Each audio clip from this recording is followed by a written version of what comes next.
أعوذ بالله من الشيطان الرجيم. بسم الله الرحمن الرحيم. رب اشرح لي صدري ويسر لي أمري واحلل عقدة من لساني يفقهوا قولي. رب زدني علما رب زدني علما رب زدني علما رب يسر ولا تعسر وتمم بالخير وبك نستعين آمين يا رب العالمين. أعوذ بالله من الشيطان الرجيم. الحمد لله الذي أنزل على عبده الكتاب ولم يجعل له عوجا قيما لينذر بأسا شديدا من لدنه ويبشر المؤمنين الذين يعملون الصالحات أن لهم أجرا حسنا ماكثين فيه أبدا وينذر الذين قالوا اتخذ الله ولدا ما لهم به من علم ولا لآبائهم كبرت كلمة تخرج من أفواههم إن يقولون إلا كذبا فلعلك باخع نفسك على آثارهم إن لم يؤمنوا بهذا الحديث أسفا. سب تعریف اس رب کی ہے جس نے یہ کتاب نازل کی اور اس میں کوئی کجی نہیں رکھی. آج ہم لوگوں نے جو ٹاپک ڈسکس کرنے کے لیے ہم لوگ یہاں پہ اکٹھے ہوئے ہیں وہ انعام یافتہ لوگ ہیں کہ وہ اصحاب کہف. کچھ لوگ ہیں ہو سکتا ہے انہوں نے ان کے بارے میں سنا ہو اور کچھ ایسے لوگ ہوں گے جنہوں نے ان کے بارے میں نہیں سنا ہوگا. تو انشاءاللہ آج ہم دیکھیں گے کہ وہ اللہ تعالیٰ کے بلیسڈ لوگ کیسے تھے, انعام یافتہ کیسے تھے, اور یہ کہ وہ کون لوگ تھے اور ان کے بارے میں ہمیں کیا پتہ چلتا ہے. قرآن میں ہم دیکھتے ہیں بہت جگہ اللہ تعالیٰ نے سٹوریز بیان کی ہوئی ہیں قرآن میں, جیسے حضرت موسیٰ کی سٹوری, حضرت نوح علیہ السلام کی سٹوری, اور اسی طرح ڈفرینٹ پروفٹس کی سٹوریز. تو اللہ تعالیٰ قرآن میں سٹوریز اس لیے بتاتے ہیں تاکہ ہم ان سے سیکھیں. کیسے سیکھیں؟ ہم لوگوں کے ایکسپیرینس سے زیادہ سیکھتے ہیں. جیسے اب ہم کوئی بزنس کی کلاس لینے کے لیے کسی جگہ پر اکٹھے ہوں تو عموماً وہاں پر ہم زیادہ کس طرح سیکھیں گے کہ اگر کوئی ہمارا جو لیکچرر ہے یا ٹیچر ہے وہ اپنے ایکسپیرینس سے یا کسی بزنس پرسن کے ایکسپیرینس سے ہمیں بتائے کہ اس نے اس مارکیٹ میں بزنس سٹارٹ کیا, اس نے یہاں پہ اپنے کمپیٹیٹرز کو دیکھا, اس نے یہ اس طرح سے جو ہے اس طرح سے جو ہے اس نے وہ یہ مسئلہ سالو کیا. ایک سیکنڈ رکیں. اب ٹھیک آ رہی ہے آپ لوگوں کے پاس؟ یہ اب بھی سلو آ رہی ہے آواز؟ ٹھیک آ رہی ہے اب؟ اوکے. تو ہم بات کر رہے تھے کہ ہم لوگوں کے ایکسپیرینس سے سیکھتے ہیں. ایک بندہ جس فیلڈ میں ماسٹر ہوتا ہے یا جس فیلڈ سے وہ گزرا ہوا ہوتا ہے اس فیلڈ کے بارے میں جب وہ ہمیں بتاتے ہیں تو ہم اس چیز سے زیادہ سیکھتے ہیں. تو اس لیے ہم لوگ جو ہیں اللہ تعالیٰ بھی قرآن میں ہمیں سٹوریز بتاتے ہیں اور ان کو ویژولائز کرنا سکھاتے ہیں کہ ہم ان کو امیجن کریں اور پھر ان سے سیکھیں. تو انشاءاللہ ان کی سٹوریز سے بھی ہم خود کو بہت زیادہ ریلیٹ کر سکیں گے, کیونکہ یہ بھی چند نوجوانوں کا قصہ ہے جو اللہ تعالیٰ نے قرآن میں بیان کیا ہے, اور وہ بالکل عام لوگ تھے. وہ کوئی انبیاء نہیں تھے, وہ پیغمبر نہیں تھے, وہ کوئی بہت دیندار لوگ نہیں تھے, وہ بہت پریکٹسنگ لوگ نہیں تھے, پھر بھی اللہ تعالیٰ نے قرآن میں ان کا ذکر کیا. کیوں؟ کیونکہ وہ صرف ایک توحید پر ایمان لانے والے تھے. تو اس میں ہم اس کی سٹوری مطلب ابھی میں آپ لوگوں کو اوور آل ایک جنرل سٹوری بتا دیتی ہوں جو سٹوری ہے, اور اس کے بعد ہم اس کو قرآن سے دیکھیں گے کہ اللہ تعالیٰ نے قرآن میں اسے کس طرح سے بیان کیا.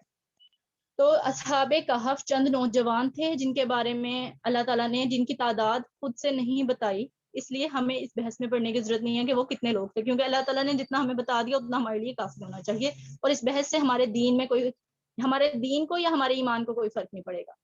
اس لیے وہ چند نوجوان تھے جو اللہ تعالیٰ کی راہ میں, جنہوں نے اللہ تعالیٰ کی جو حضرت عیسیٰ کے دور کے بعد کے لوگ تھے, حضرت عیسیٰ کے بعد کچھ مطلب کچھ صدیوں بعد کے دور کے لوگ تھے. اس وقت کے لوگ تھے جب کوئی شخص ایمان لانے والا نہیں تھا. ایمان اس وقت ویسا ایمان اسلام نہیں تھا جیسا ہم لوگ کا, لیکن اس وقت حضرت عیسیٰ کی شریعت تھی. تو کوئی بھی توحید کو ماننے والا نہیں تھا, سب لوگ وہاں پر, اور یہ عموماً جو ہے وہ روم کا واقعہ بتایا جاتا ہے, اور یہ روم کا واقعہ بتایا جاتا ہے. وہاں کا بادشاہ جو تھا وہ چاند کی پوجا کیا کرتا تھا, اور باقی سب لوگ بھی اس کے ساتھ بھی چاند کی پوجا کرتے تھے. تو یعنی یہ لوگ بت پرستی میں مبتلا تھے, اور توحید ان کے مطلب توحید کا کوئی کانسیپٹ نہیں تھا. سب لوگ صرف ایسے ہی تھے کہ بت پرستی میں مبتلا تھے.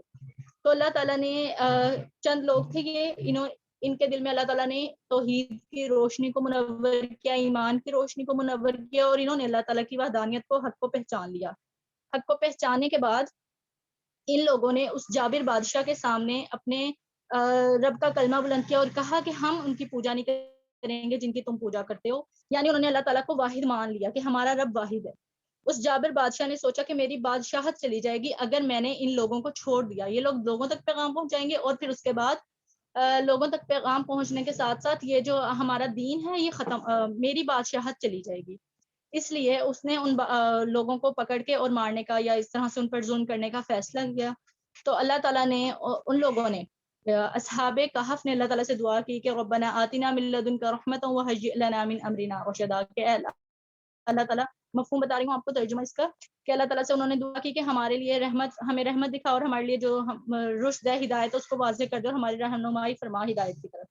اللہ تعالیٰ نے ان کے دلوں میں الہام کر دیا کہ وہ ایک غار کی طرف ہجرت کر جائیں، اور وہ جو نوجوان تھے وہ ایلیٹ فیملیز کے لوگ تھے، میں رہنے والے لوگ تھے. اللہ تعالیٰ سے انہوں نے دعا کی کہ اللہ تعالیٰ ہمیں جو ہے راستہ دکھا، ہماری رشد و ہدایت کی طرف رہنمائی فرما، پر اپنی رحمت فرما. اللہ تعالیٰ نے ان پر رحمت فرمائی. اللہ تعالیٰ انہیں اور وہ تقریباً وہ غار کی طرف ہجرت کر گئے. تو اللہ تعالیٰ نے انہیں 309 سال سلا دیا. 309 سال وہ سوئے رہے، اور اس کے بعد اٹھے تو وہ ایک دوسرے سے پوچھنے لگے کہ ہم کتنا ٹائم سوئے ہیں. تو اللہ تعالیٰ نے کہا کہ انہوں نے آپس میں ایک دوسرے سے کہا کہ شاید ایک دن یا اس کا کچھ حصہ اس طرح سے ہم لوگ سوئے ہیں. تو ان میں سے ایک نے اپنی کرنسی جو بھی کچھ بیگ میں تھا وہ دی کہ جاؤ کھانا لے کر آؤ ہمارے لیے. یعنی وہ اٹھے تو انہیں پورا بھوک لگی، تو انہوں نے کہا کہ کھانا لے کر آؤ. جب وہ اٹھے کھانا لینے گیا تو اس نے دیکھا کہ لوگوں نے ان لوگوں کو دیکھا کہ یہ اتنی پرانی کرنسی کے لوگ، یہ لوگ کہاں سے آ گئے. تو انہوں نے انہیں کہا کہ جاؤ ان کو تلاش کرو. اور ظاہر ہے کہ اس طرح کا واقعہ تھا کہ بادشاہ نے سب لوگوں کو کہا تھا کہ ان کو پکڑو، ان کو پھانسی دیں گے. جب اصحاب کہف اس وقت غائب ہوتے، یعنی ایک ایسا قصہ تھا جو لوگوں میں جانا بوجھا جاتا تھا. تو صدیوں بعد جب وہ واپس آئے، اس وقت سب لوگ حضرت عیسیٰ کی شریعت پر تھے. اس وقت سب لوگ ایمان لے آ چکے تھے. اس وقت سب لوگ اس کے بعد یہ ہوا کہ اصحاب کہف جو ہیں وہ اللہ تعالیٰ نے انہیں وفات دے دی. اس کے بعد وہ ان کا مطلب نارمل سے لوگ تھے. انہوں نے کوئی اپنے یہ نہیں تھا کہ جی وہ دیندار تھے، نمازی پرہیزی تھے یا شریعت پر مکمل طور پر عمل کرنے والے تھے. ایسا کچھ بھی نہیں تھا. وہ حضرت عیسیٰ علیہ السلام کو صرف اللہ تعالیٰ کی وحدانیت پر دل سے ایمان لائے تھے، اور اس کے لیے انہوں نے اپنے گھر بار اپنی آسائشوں، اپنی فیملی، ہر چیز کی قربانی دے کے صرف اللہ تعالیٰ کی راہ میں ہجرت کر لی تھی. تو اللہ تعالیٰ نے انہیں دنیا اور آخرت ہر طرح کا سکون دیا. اب یہ تو اسٹوری ہو گئی اوور آل، جو میں مطلب ہم لوگوں نے ایسے جنرلی ڈسکس کر لی کہ کیا اسٹوری ہے. اب ہم دیکھیں گے کہ اللہ تعالیٰ نے قرآن میں اس اسٹوری کو کس طرح سے بیان کیا ہوا ہے. تو انشاءاللہ اللہ تعالیٰ ہمارے وقت میں بھی برکت ڈالیں، کیونکہ آج ہم لوگ تھوڑا سا لیٹ ہو گئے ہیں، اور یہ کہ ہمارے لیے آسانیاں کر دیں. تو ہم دیکھتے ہیں انشاءاللہ. تو اصحاب کہف کی یہ سورہ کہف میں آیت نمبر 9 سے سٹارٹ ہو رہا ہے ان کا قصہ، جہاں پہ اللہ تعالیٰ کہتے ہیں ان کے بارے میں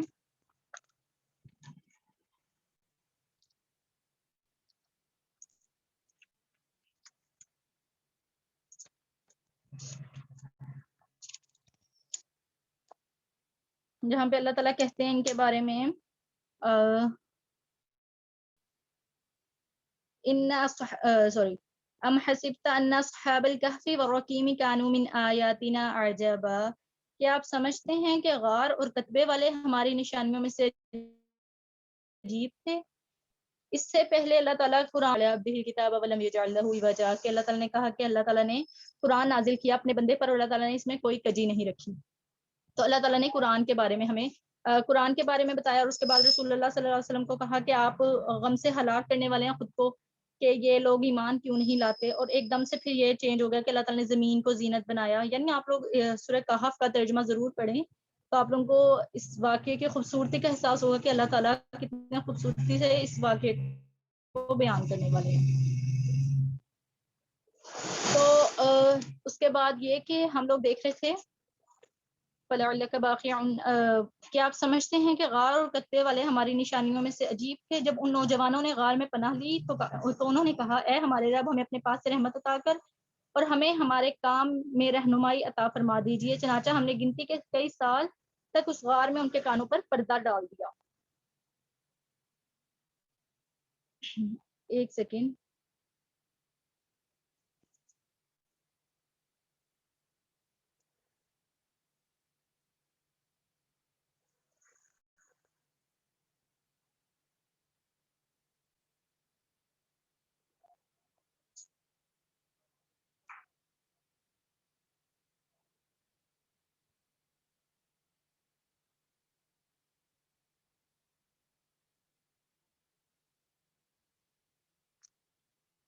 سوری، چلیں ہم لوگ آگے چلتے ہیں پھر انشاءاللہ. تو اللہ تعالیٰ کی اس سے پہلے اللہ تعالیٰ کی نشانیوں کی بات ہو رہی تھی کہ زمین اور آسمان جو ہیں وہ اللہ تعالیٰ کی نشانیوں میں سے ہیں. تو ہم دیکھتے ہیں کہ زمین کا کتنا بہترین نظام ہے جو اللہ تعالیٰ نے قائم کیا ہوا ہے. اسی طرح آسمان کا نظام اللہ تعالیٰ نے قائم کیا ہوا ہے. اللہ تعالیٰ نے کہا کہ اللہ تعالیٰ زمین اور آسمان کو پیدا کرنے والے ہیں اور ان کو لے جانے والے بھی ہیں. یعنی اللہ تعالیٰ جب چاہیں ایسی تخلیق کر بھی سکتے ہیں اور ایسی تخلیق کو لے جا بھی سکتے ہیں. تو یہ آپ کے لیے عجیب چیز ہو گئی کہ ہم نے غار اصحاب کہف کو 309 سال سلا دیا اور اس کے بعد ہم نے انہیں اٹھا دیا.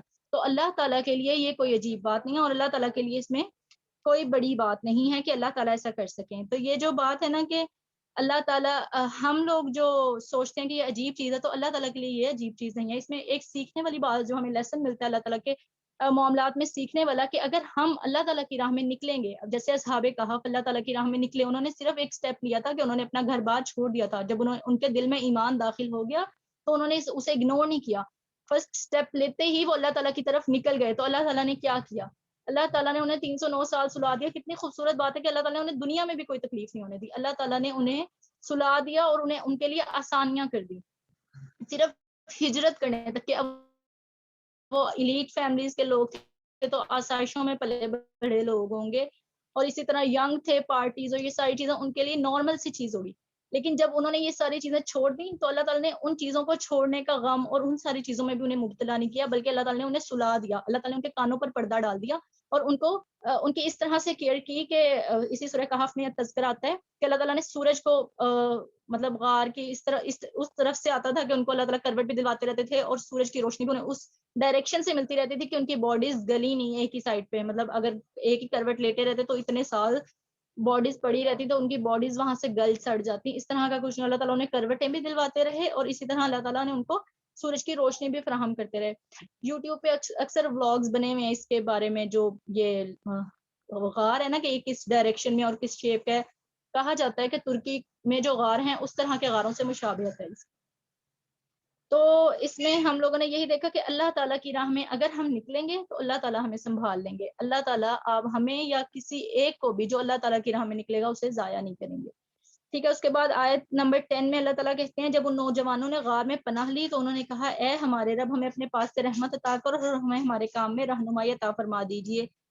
تو یعنی جب یہ نوجوان آسائشیں چھوڑ کر نکلے تو اللہ تعالیٰ نے انہیں کس طرح سے آسانیاں فراہم کی اور ان کے لیے مطلب ان کو کس طرح کی تکلیف نہیں ہونی تھی. کتنی اللہ تعالیٰ کی محبت اس سارے واقعے سے ہمیں نظر آتی ہے کہ اللہ تعالیٰ کی راہ میں جب ہم نکلیں گے تو اللہ تعالیٰ آپ کو نہیں کہ چھوڑ دیں گے اور یہ کہ آپ لوگ پھر وہ کریں مشکل میں آ جائیں گے، پریشانی میں آ جائیں گے، ایسا نہیں ہوگا. پھر آگے آیت نمبر 13 میں ہے اور ہم ان کا برحق قصہ آپ سے بیان کرتے ہیں. بلا شبہ وہ چند نوجوان تھے جو اپنے رب پر ایمان لائے تھے اور ہم نے انہیں ہدایت میں زیادہ کیا تھا. ایمان جب ہم لائیں گے، اور اس سے ایک بات یہ ہم سیکھتے ہیں کہ جیسے حضرت ابراہیم علیہ السلام تھے، اس وقت بالکل شرک اور بت پرستی کا دور تھا، لیکن انہوں نے حق کو پہچان لیا. اللہ تعالیٰ نے ہمارے اندر ایک ایسا سسٹم رکھا ہوا ہے جو حق کو پہچان لیتا ہے. جب ہم حق کو دیکھتے ہیں تو ہم حق کو پہچان لیتے ہیں. وہ جو نوجوان تھے اس وقت کے دور کے، اس وقت ہر جگہ بت پرستی تھی اور ایک جابر بادشاہ تھا جس کے سامنے سٹیپ لینا بھی بہت مشکل تھا، لیکن انہوں نے اس جابر بادشاہ کے سامنے جا کر اپنے ایمان کا اظہار بھی کیا اور اس کو دعوت بھی دی. لیکن جب وہ نہیں مانے تو انہوں نے غار میں پناہ اختیار کر لی. اسی طرح حضرت ابراہیم علیہ السلام تھے، ہر جگہ بت پرستی کا دور تھا، لیکن وہ بت پرستی کی طرف راغب نہیں ہوئے بلکہ انہوں نے اللہ تعالیٰ کی وحدانیت کو، توحید کو پہچان لیا. تو آج ہم کس بیس پہ یہ بہانے گھڑتے ہیں یا کہتے ہیں کہ دین پر چلنا مشکل نہیں ہے؟ آج کے دور میں دین پر عمل کرنا پاسبل نہیں ہے. سوسائٹی ایسی ہے، سوسائٹی ویسی ہے، پردہ کریں گے گھر سے باہر کیسے نکلیں گے، سروائیول کیسے ہوگا، یا دین پر عمل کریں گے تو ملا کہلائیں گے، مولوی بن جائیں گے، پھر سروائیول کیسے ہوگا. تو بات یہ ہے کہ اللہ تعالیٰ نے ان کے قصے کے ذریعے سے بتا دیا ہے کہ اصحاب کہف کے ذریعے سے ہمیں بتا دیا ہے کہ اب تمہارے پاس کوئی حجت نہیں ہے. ان کو ہمارے پاس اللہ تعالیٰ نے ہمیں دلیل دے دی ہے. اللہ تعالیٰ نے ہمیں قرآن سنت کے ذریعے سے ہمارے لیے بہترین رسول کو لقد کان لکم فی رسول اللہ اسوۃ حسنہ کہ رسول اللہ صلی اللہ علیہ وسلم کی زندگی میں تمہارے لیے بہترین نمونہ ہے. رسول اللہ صلی اللہ علیہ وسلم کی زندگی ہمیں دے دی کہ اسی طرح اسی ڈائریکشن میں عمل کرنا ہے. ہر چیز ہمیں کھلے طور پر مطلب ہمیں فراہم کر دیا. تو ہم یہ اس بات کو بیس نہیں بنا سکتے کہ آج کے دور میں دین پر عمل کرنا ممکن نہیں ہے. اور اسی طرح قریش کے بارے میں تھا نا کہ وہاں قریش کے جو لوگ تھے اس میں جو بوڑھے لوگ تھے نا وہ سرکشی میں جب بڑھ جاتے ہیں نا تو ان کو ان کے عقیدوں سے ہٹانا اور ان کو راہ راست پر لانا ان کے لیے ہدایت قبول کرنا زیادہ مشکل ہے نوجوانوں کے. یعنی نوجوان جلدی حق کو قبول کرتے ہیں. تو اگر اللہ تعالیٰ نے ہمارے اندر یہ صلاحیت رکھی ہے اور اللہ تعالیٰ نے ہمیں نوجوان پیدا کیا کہ ظاہر ہے جوانی کی عبادت اور جوانی کی اطاعت جیسی اطاعت تو بڑھاپے کی نہیں ہوتی. میں مطلب اس چیز سے آبزرو کرتی ہوں اس چیز کو کہ بوڑھے لوگوں کو دیکھو نا, تھوڑا عرصہ پہلے ہماری نانی ماں آئی ہوئی تھی تو بہت بوڑھی ہو گئی ہیں, وہ ان سے چلا نہیں جا رہا تھا صحیح سے اور مطلب خود سے پراپر وضو بھی نہیں کیا جاتا, تو بڑی مشکل سے نماز پڑھتے ہوئے وہ بھول جاتی تھی کہ کیا پڑھ رہی ہیں. تو ہم لوگ ایسی ایج جس میں ہم اپنی باڈی کی کیئر کرنے کے قابل نہیں رہتے اور کسی اور چیز کی بھی کیئر کرنے کے قابل نہیں رہتے, وہ ایج ہم نے اللہ تعالیٰ کی راہ میں لگانے کے لیے رکھی ہوئی ہوتی ہے کہ سارے کام کر لیں گے, ان ساری چیزوں سے فارغ ہو جائیں گے, تب ہم عبادت کریں گے, کیونکہ بڑھاپے میں تو فارغ ہیں پھر تو عبادت ہی کرنی ہے. تو یعنی جس رب نے ہمیں یہ ساری نعمتیں دی ہیں, ہمیں ہماری صحت دی ہے, جوانی دی ہے, خوبصورتی دی ہے, ہر چیز دی ہے, اس رب کے لیے ہم اپنی وہ ایج نکالتے ہیں جو بالکل ویسٹ, مطلب جس میں ہم کسی چیز کو کرنے کے قابل نہیں رہتے بلکہ خود دوسروں کے محتاج ہو جاتے ہیں. تو جوانی جو ہے نا وہ بہت بڑی اللہ تعالیٰ کی نعمت ہے, اس کی قدر کرنی چاہیے اور اس میں ہی اللہ تعالیٰ کی عبادت کرنی چاہیے کہ مزہ بھی آئے اپنے رب کی عبادت کرنے کا. اس کے بعد اللہ تعالیٰ ان کے بارے میں کہتے ہیں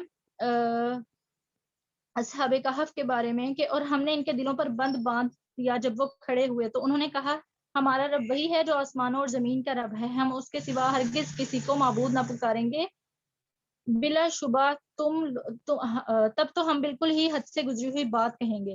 یعنی انہوں نے اللہ تعالیٰ نے ان کے دلوں کو مضبوط کر دیا اور پھر انہوں نے کیا کیا, اللہ تعالیٰ نے ان کے دلوں کو مضبوط کر دیا اور انہوں نے بادشاہ کے سامنے بھی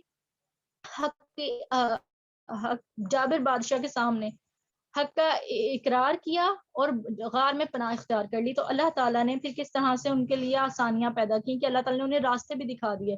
ہمارے ہاں عموماً یہی کہتے ہیں کہ دین پر عمل کریں گے نا تو زندگی مشکل ہو جائے گی, ایسا نہیں ہے, بلیو می ایسا نہیں ہے. ہم اللہ تعالیٰ کی طرف ایک سٹیپ بڑھاتے ہیں, اللہ تعالیٰ 2-4 سٹیپس ہماری طرف بڑھاتے ہیں. اللہ تعالیٰ ہمارے لیے بہت ساری آسانیاں کرتے ہیں, اللہ تعالیٰ ہمارے دل کو سکون سے بھر دیتے ہیں, اور سکون ایسی نعمت ہے جو اور کسی چیز سے نہیں مل سکتی.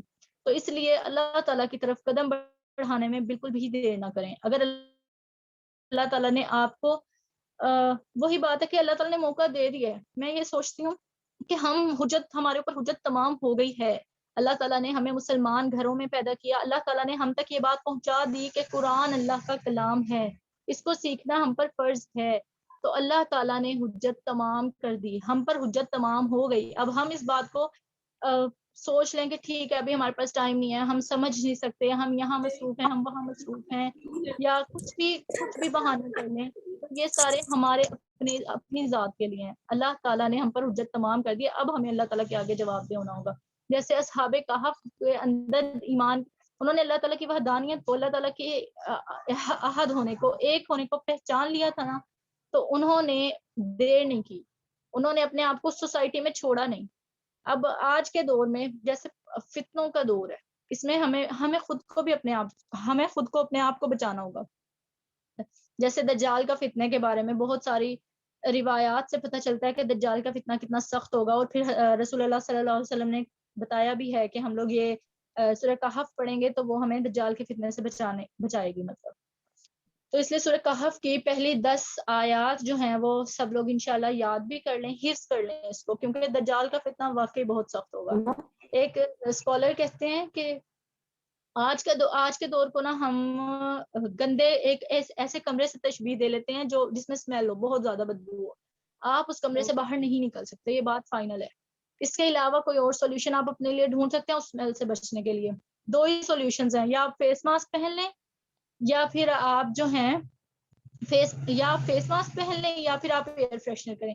آپ ایئر فریشنر کریں گے نا تو آپ دوسرے لوگوں کو اس کی اسمیل, مطلب وہ لوگ ہیں جو اپنے ایمان کو دوسرے لوگوں تک بھی پہنچا لیں گے. لیکن اب ہر بندہ ایکسٹروورٹ نہیں ہوتا, ہر بندہ پہنچانے والا نہیں ہو سکتا. تو اس لیے جو لوگ پہنچا نہیں سکتے ایٹ لیسٹ وہ اپنے آپ کو بچائیں. آج کے دور میں ہمیں فتنوں سے بچنے کے لیے گڈ کمپنی, اپنے ارد گرد ایسے لوگ رکھیں جو ہمیں اللہ تعالیٰ کی یاد کروائیں، جو ہمیں برائیوں سے روکیں، جو ہمیں آزمائشوں سے روکیں. ہمارے ارد گرد اگر ایسے لوگ ہوں گے نا جو مطلب اگر ہم میوزک سے بچنا چاہتے ہیں، ہمارے ارد گرد ایسے لوگ ہیں جو سب لوگ میوزک سنتے ہیں، تو ہم نہیں بچ سکتے. ہم بھولیں گے ہی نہیں. تو اس چیز کی مثال اس طرح، اور پھر اللہ تعالیٰ ایسی کمپنی دے دیتے ہیں، اللہ تعالیٰ ایسے لوگوں کا ساتھ دے دیتے ہیں. میں خود جانتی ہوں ایک ایسی لڑکی کو، مطلب کیونکہ ایسا ٹائم ہر بندہ کوئی پیدا ہوتے ہی نیک نہیں ہوتا. تو ایسی لڑکی کو میں خود جانتی ہوں جو مطلب ایسے غفلت میں زندگی گزری ہوئی تھی، لیکن جیسے ہی اللہ تعالیٰ کی طرف قدم بڑھایا تو ظاہر ہے پرانے دوست بھی چھوڑنے ہوتے ہیں، ساری چیزیں. تو اللہ تعالیٰ نے اس سے بہتر ساتھی عطا کر دیے. تو عطا کرنے والے تو اللہ تعالیٰ ہیں، اور اللہ تعالیٰ نہیں اکیلا چھوڑتے. پھر اللہ تعالیٰ کہتے ہیں کہ ہماری اس قوم نے اللہ تعالیٰ کے سوا وہ اصحاب کہف کہتے ہیں، قرآن میں اللہ تعالیٰ ان کے بارے میں کہہ رہے ہیں کہ ہماری اس قوم نے اللہ تعالیٰ کے سوا دوسرے معبود بنا رکھے ہیں، وہ ان کے حق میں کوئی واضح دلیل کیوں نہیں لاتے. چنانچہ اس شخص سے بڑا ظالم اور کون ہوگا جو اللہ تعالیٰ پر جھوٹ باندھے. کیا جھوٹ باندھتے تھے وہ اللہ تعالیٰ پر؟ کہ اللہ تعالیٰ کے ساتھ شریک ٹھہراتے تھے لوگوں کو، کہ اللہ تعالیٰ کے سوا کوئی اور ہمسر ہے. اس سے مجھے اتنی زیادہ بات مطلب مجھے ہوتا ہے کہ اللہ تعالیٰ کے ہم بندے ہیں نا، تو ہمیں ہمبل ہونا چاہیے. اللہ تعالیٰ نے اگر کہہ دیا نا کہ اللہ تعالیٰ واحد ہے، اللہ تعالیٰ کے سوا کوئی شریک نہیں، تو ہم کیوں کہتے ہیں کہ اچھا نہیں یہ دلیل وہ دلیل، یہ بات وہ بات نہیں. بس اللہ ایک ہے، اللہ تعالیٰ سے ہمارا ڈائریکٹ تعلق ہونا چاہیے بس. اس کے علاوہ ہم اگر کہیں بھٹکیں گے نا تو یہ ہماری غفلت ہے. اگر اللہ تعالیٰ کے ساتھ کوئی شریک ہوتا یا اللہ تعالیٰ نے ہمیں کہنا ہوتا کہ اچھا اس کے تھرو تم لوگ مجھ سے کانٹیکٹ کر سکتے ہو، اللہ تعالیٰ کہہ دیتے. اللہ تعالیٰ اپنی بات کہنے میں بالکل نہیں شرماتے. جیسے اللہ تعالیٰ کہتے ہیں ان اللہ لا یستحیی ان یضرب، کہ اللہ تعالیٰ نہیں شرماتا کہ وہ کسی مچھر کی مثال بیان کرے. یہ سورہ بقرہ کی آیت ہے. تو اللہ تعالیٰ اپنی بات کہنے سے نہیں شرماتے، اللہ تعالیٰ حق کہنے سے نہیں شرماتے. تو اسی لیے اگر اللہ تعالیٰ کے ساتھ کوئی شریک ہوتا، یا یہ کہ اللہ تعالیٰ نے کسی بھی طرح انسانوں کو اپنے ساتھ کسی بھی معاملے میں بتایا ہوتا کہ اچھا اس معاملے میں تم انسان پہ توکل کر سکتے ہو، اس معاملے میں تم اپنی مرضی کر سکتے ہو، تو اللہ تعالیٰ ہمیں بتا دیتے. جو اللہ تعالیٰ نے ہمیں بتا دیا وہی معاملات پر عمل کرنا ہم پر فرض ہے، اللہ پر توکل کرنا ہم پر فرض ہے. تو اسی لیے، اور دوسری بات کہ اللہ تعالیٰ نے نا قرآن میں جس شخص پہ، کسی بے گناہ مومن عورت پہ یا کسی بے گناہ مومن پر تہمت لگانا نا، جھوٹ باندھنا ظلم ہے، اور اس کی سزا 80 کوڑے ہے. تو ہم اس بادشاہ پر، جہانوں کے رب پر تہمت لگاتے ہیں، جھوٹ باندھتے ہیں جب اس کے ساتھ کسی کو شریک ٹھہراتے ہیں. تو ہم اللہ سے کیوں نہیں ڈرتے؟ اللہ تعالیٰ ہمیں شرک کرنے سے بجائے اللہ تعالیٰ کے ساتھ شرک ٹھہرانا واقعی بہت بڑا ظلم ہے. استغفر اللہ، اللہ تعالیٰ ہمیں اس سے بچائے. اس کے بعد آیت نمبر 16 میں کہتے ہیں اور جب تم ان سے الگ ہو چکے اور جن کی وہ اللہ کے سوا عبادت کرتے ہیں تو کسی غار میں پناہ لے لو، تمہارا رب تم پر اپنی کچھ رحمت پھیلا دے گا اور تمہارے کاموں میں تمہارے لیے آسانی مہیا کرے گا. یعنی انہوں نے وہ بادشاہ کو کنونس نہیں کر سکے تھے، تو اللہ تعالیٰ نے انہیں پھر حکم دیا تھا کہ وہ کسی غار میں پناہ لے لیں. یعنی اللہ تعالیٰ نے ان کے دل میں الہام ڈال دی تھی یہ بات. اس کے بعد ہم لوگ، اب ظاہر ہے ہم اس کی پوری ڈیٹیل آیات کی نہیں دیکھ سکتے، تو اس لیے ہم صرف ترجمہ دیکھیں گے اور آپ لوگ سمجھنے کی کوشش کریں. جہاں سے کچھ سمجھ نہ آئے تو آپ لوگ اپنے کوسچنز نوٹ ڈاؤن کر لیں. انشاءاللہ آپ لوگ گروپ میں کوسچنز پوچھ لیجیے گا، پھر اس کے آنسرز دے دوں گی میں، جواب مطلب ہم لوگ کوشش کریں گے جہاں تک ہو سکا ہم دے دیں گے. کیونکہ ادھر اگر ہم لوگ کوسچن آنسر ساتھ ساتھ لائیو میں کرنا شروع ہو جائیں گے نا، تو پھر وہ بات تھوڑی رہ جاتی ہے، کیونکہ پہلے ہی ہم لوگوں کے پاس ٹائم تھوڑا ہوتا ہے. تو آپ لوگ کوشش کریں کہ اسی وقت اپنے کوسچن نوٹ ڈاؤن کر لیں، پھر وہ انشاءاللہ ہم لوگ بعد میں ڈسکس کر لیں گے گروپ میں، تاکہ ہم لوگ کنیکٹڈ بھی رہیں انشاءاللہ. اس کے بعد سورج والی بات ہم نے دیکھی کہ اور آپ سورج کو دیکھیں گے کہ جب طلوع ہوتا ہے تو ان کے غار سے دائیں جانب چلا جاتا ہے، اور جب غروب ہوتا ہے تو ان کے بائیں جانب قطر آ جاتا ہے، اور وہ غار کے اندر ایک وسیع جگہ میں ہے. یہ اللہ تعالیٰ کی نشانیوں میں سے ہے، جسے اللہ تعالیٰ ہدایت دے سو وہی ہدایت پانے والا ہے، اور جسے وہ گمراہ کر دے پھر آپ اس کے لیے رہنمائی کرنے والا کوئی دوست ہرگز نہ پائیں گے. تو اللہ تعالیٰ نے ان کی حفاظت کے لیے اتنا پرفیکٹ سسٹم بنایا ہے کہ اللہ تعالیٰ نے سورج کو بھی حکم دیا کہ وہ وہاں سے کترا، مطلب مسلسل سورج ان پہ نہیں پڑتا رہتا تھا. اور اسی طرح کہتے ہیں کہ بلڈنگز بھی آج کل اسی ڈائریکشن میں سورج کی بناتے ہیں، جہاں پہ ڈائریکٹ اس طرح سے سورج نہ پڑے کہ وہ نقصان دے ہو. اس کے بعد کتنے خوبصورت بات ہے کہ انہوں نے اگر اللہ تعالیٰ کی راہ کے میں قدم اٹھایا تو اللہ تعالیٰ نے کس طرح سورج، ہم کیا سمجھتے ہیں کہ سورج کسی کی مرضی سے نہیں چل سکتا، لیکن اللہ تعالیٰ نے ان عام سے لوگوں کے لیے کس طرح سورج کو حکم دیا کہ وہ دائیں طرف سے چلا جائے اور بائیں طرف سے چلا جائے، جس طرح یہاں پہ مینشن ہوا ہوا ہے. تو یہ کتنی خوبصورت بات ہے کہ اللہ تعالیٰ، ہم سمجھتے ہیں کہ اللہ تعالیٰ ہمارا خیال نہیں کریں گے. کیسے نہیں کریں گے؟ مطلب اگر ہم اللہ تعالیٰ کی راہ میں نکلیں گے نا، ہم اللہ کی راہ میں قربانی دیں گے تو اللہ تعالیٰ ہمیں تھام لیں گے. اور آپ انہیں جاگتا ہوا خیال کریں گے حالانکہ وہ سوئے ہوئے ہیں، اور ہم انہیں دائیں اور بائیں کروٹ دلاتے ہیں. اور ان کا کتا غار کی دہلیز پر اپنے بازو پھیلائے ہوئے ہے. آپ انہیں جھانک کر دیکھیں گے تو ضرور بھاگتے ہوئے الٹے پاؤں پھر جائیں گے، اور آپ کو ضرور ان کی دہشت سے بھر دیا جائے گا. جب اصحاب کہف سوئے ہوئے تھے نا غار میں، تو وہ اس طرح سے سوئے ہوئے تھے کہ ان کی آنکھیں کھلی ہوئی تھی، اور ایک خوفناک کتا جو ہے نا ان کے غار کے باہر پہرا دے رہا تھا، ایسے دونوں پیر پھیلائے ہوئے. تو وہ اس کا شکل اتنے کتے کی خوفناک تھی، اور وہ اصحاب کہف جو تھے وہ بھی آنکھیں کھول کے اس طرح سے لیٹے ہوئے تھے، اور بالکل اس طرح سے لیٹے ہوئے تھے. تو کوئی بھی جب وہاں سے گزرتا، ویسے تو وہاں سے بہت کم لوگوں کا گزر ہوتا تھا، لیکن جب بھی وہاں سے کوئی گزرتا تو وہ ڈر جاتا ایک دم سے کہ کون اس طرح سے آنکھیں کھول کر لیٹا ہوا ہے. اور پھر کتے تو وہ ڈر کے بھاگ جاتے تھے، یعنی ان کی دہشت سے بھر دیا جاتا تھا کہ لوگ ان کے قریب بھی نہیں آتے تھے. تو اللہ تعالیٰ نے ان کی حفاظت کا اس طرح سے انتظام کیا. اور اس کے بعد اسی طرح ہم نے انہیں اٹھایا کہ وہ آپس میں ایک دوسرے سے پوچھ گچھ کریں. ان میں سے ایک کہنے والے نے کہا کہ کتنی دیر رہے ہو تم؟ انہوں نے کہا ہم ایک دن یا دن کا کچھ حصہ رہے ہیں. جب وہ اٹھے تو وہ آپس میں ڈسکس کرنے لگے کہ ہم کتنی دیر سوئے ہیں، کتنی دیر بعد اٹھے ہیں. تو ایک کہنے والے نے کہا کہ شاید دن کا ایک حصہ یا کچھ حصہ، یعنی انہیں لگا کہ ہم شاید اتنا سا ٹائم سوئے ہیں، لیکن دراصل وہ 309 سال سوئے تھے. تو انہوں نے مطلب جیسے ہی وہ سو کر اٹھے تو انہیں بھوک لگی، اور ان میں سے کسی ایک بندے کو کرنسی دی، انہوں نے جو 309 سال پرانے ان کے بیگ میں تھی یا پاکٹ میں ہوگی، کہ یہ لے جاؤ اور لے جا کر اس کو جو ہے وہ دے دینا کسی کو نا، اور کھانا لے آنا. اب اس سے کیا بات سمجھ آتی ہے ہمیں؟ تو اس وقت وہ اٹھے تب نیک ہو گئے تھے.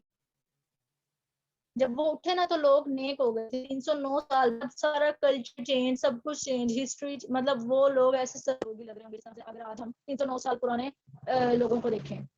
تو اللہ تعالیٰ نے ان کے جو ہے نا مطلب وہ کھانا لینے گئے، پھر لوگوں نے کہا کہ تمہارے پاس اتنی پرانی کرنسی کہاں سے؟ باہر وہ آئیڈینٹیفائی ہو گئے کہ یہ اصحاب کہف ہیں.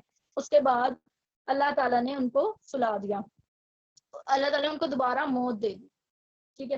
اس کے بعد اب اس سے ہم کیا چیز سمجھتے ہیں؟ جب وہ اٹھے نا تو لوگوں نے سوچا کہ اچھا اب ہم کیا کریں، ان پہ نا مسجد بنا دیتے ہیں یا مینار کوئی تعمیر کروا دیں. سب سے عقل والے شخص نے جو بہترین رائے رکھنے والے تھے کہ ان پر مسجد بناتے ہیں، یہ بڑے نیک لوگ ہیں کہ اللہ تعالیٰ نے 309 سال سلائے. حالانکہ جیسے ہی وہ اٹھے تھے نا تو اللہ تعالیٰ نے انہیں فوراً بھوک لگی اور وہ کھانا لینے گئے کہ اللہ تعالیٰ نے ہمیں اس سے کیا چیز سکھائی ہے کہ چاہے 309 سال معجزاتی طور پر وہ سوئے رہے اور اس کے بعد اٹھ گئے، لیکن رہے وہ مخلوق ہی، انسان ہی، کہ انہیں فوراً بھوک لگی اور اس طرح سے وہ لینے گئے کھانا. اور پھر کھانا کھا کر جو ہے وہ مطلب انہیں کھانے کی ضرورت محسوس ہوئی. یعنی وہ انسان ہی رہے کہ لوگ کہیں یہ نہ ہو کہ اب ان کا مزار تعمیر کروا کر اور پھر انہیں کی عبادت اور ان کی اس میں لگ جائیں. اور اسی طرح ہم نے ان لوگوں پر مطلع کر دیا کہ لوگ جان لیں کہ بے شک اللہ تعالیٰ کا وعدہ سچ ہے، کہ بے شک قیامت میں کوئی شک نہیں. جب لوگ آپس میں جب آپس میں ان کے معاملے میں جھگڑ رہے تھے تو لوگوں نے کہا کہ ان پر ایک عمارت بنا دو، ان کا رب ہی ان کے متعلق بہتر جانتا ہے جو لوگ ان کے معاملے پر غالب آئے. انہوں نے کہا ہم ان پر ایک مسجد ضرور بنائیں گے. اس کے بعد جلد ہی وہ کہیں گے کہ وہ 3 تھے اور چوتھا ان کا کتا تھا، اور وہ کہیں گے کہ وہ 5 تھے اور ان میں سے چھٹا ان کا کتا تھا. یہ بغیر علم کے رائے نہیں کرنا ہے. اور وہ کہیں گے کہ وہ 7 تھے اور ان میں سے 8واں ان کا کتا تھا. کہہ دیں میرا رب ہی ان کی تعداد کو بہتر جانتا ہے، تھوڑے لوگوں کے سوا انہیں کوئی نہیں جانتا. چنانچہ آپ ان کے بارے میں کسی سرسری بحث کے علاوہ جھگڑا نہ کریں اور نہ ہی ان کے بارے میں کسی سے جھگڑا کریں.